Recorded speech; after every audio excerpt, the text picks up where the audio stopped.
Happy Thursday, August the 10th. It's Romans 8, 12 to 14. Here we go again. So then, brothers and sisters, we are not obligated to the flesh to live according to the flesh, because if you live according to the flesh, you are going to die. But if by the Spirit you put to death the deeds of the body, you will live.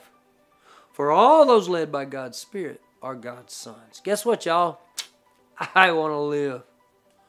I've heard it in many places. I want to live.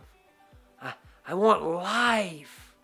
I want to know in abundance, you see? Well, what does it mean? You know, how do we define living? You know, as a pastor over the last 40 years or in ministry, I've come across people who want to live, and yet somehow there's something interfering, some distraction, some blocking, and sometimes it's physical life they're talking about, but many times I've run into people who are looking for spiritual life, to have an abundant life, to have an aliveness. I don't know if that's even a word, but an aliveness to every day. See, God has defined living.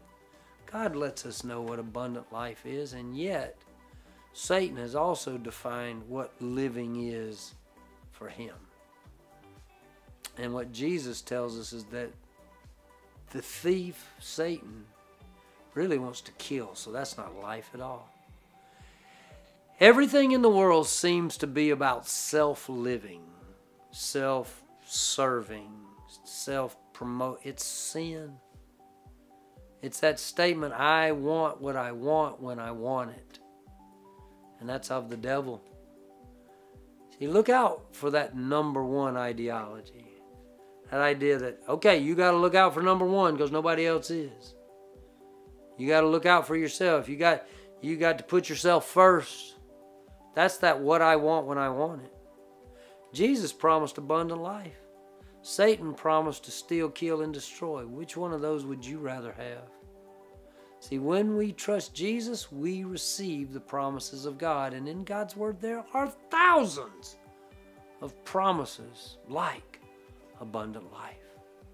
There are promises like in these verses that if you put to death the deeds of the flesh, you will live. I like that one. You see, we enjoy God's presence. We enjoy God's blessing. So we have to fix our eyes on Jesus, who is the author, the completer, the finisher of our faith. Romans 8, 12 to 14. So then, brothers and sisters, we are not obligated to the flesh to live according to the flesh. Because if you live according to the flesh, you're going to die. But if by the Spirit you put to death the deeds of the body, you will live. For all those led by God's Spirit are God's sons. See you tomorrow.